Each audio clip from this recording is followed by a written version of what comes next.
Have you ever finished an aircraft inspection only to find you have used the wrong grease? How about walking up on a fellow mechanic and notice he was using the wrong grease for the job which he was completing? You know, not all greases are the same. Aircraft lubricants are designed with specific use in mind. Sure, they are all slippery and oily, but they are not all the same on the inside, and their chemical compounds are mixed for specific applications. Lubricants for door hinges should not be used on exposed landing gear struts, and wheel bearing grease is not designed for propeller lubrication. The improper use could have a catastrophic effect on moving parts such as landing gear or propellers. Even to a less effect, the use of the wrong lubricant could shorten the lifespan of an airframe with the early onset of corrosion. To point out a small example of the situation, I have the technical data sheets for two commonly lubricants used in aviation. The first is Aeroshell 6 and the other is Aeroshell 22. Both products are of the Shell Oil Corporation. They both have a wide operating temperature range as far as aviation purposes go. Both have a microgel thickener. They are both also classified as general purpose greases, but that's as far as it goes when it comes to their similarities.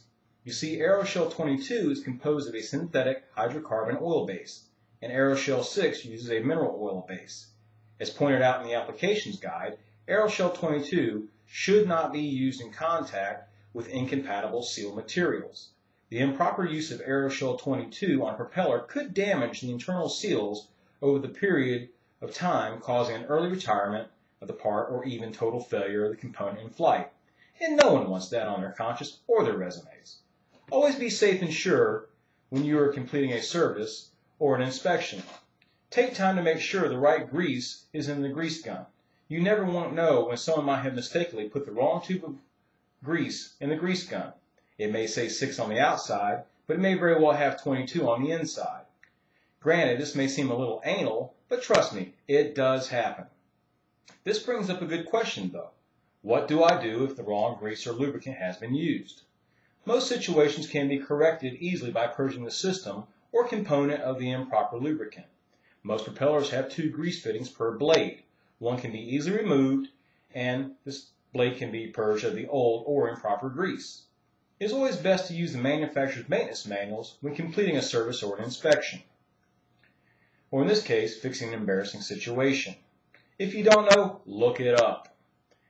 Other situations may require reporting the problem to the quality assurance technician or the component manufacturer for guidance. Whatever the case, don't take for granted that they are all the same. They're not. In this seminar, we have only touched on the tip of the iceberg, as they say, when it comes to the proper use of aviation lubricants. There are plenty of lubricants out in the world, and only a few are designed for your airframe. Remember, the small things in life add up to be big things. Always ask yourself before signing off the service, did I do the job right? Or if I made a mistake or a wrong lubricant has been used, ask yourself, did I do the right thing? Aviation is a precise world, and manufacturers spend a lot of time and money making sure you have the right information for servicing your aircraft. Always follow the manufacturer's guidelines, be safe, and happy flying out there.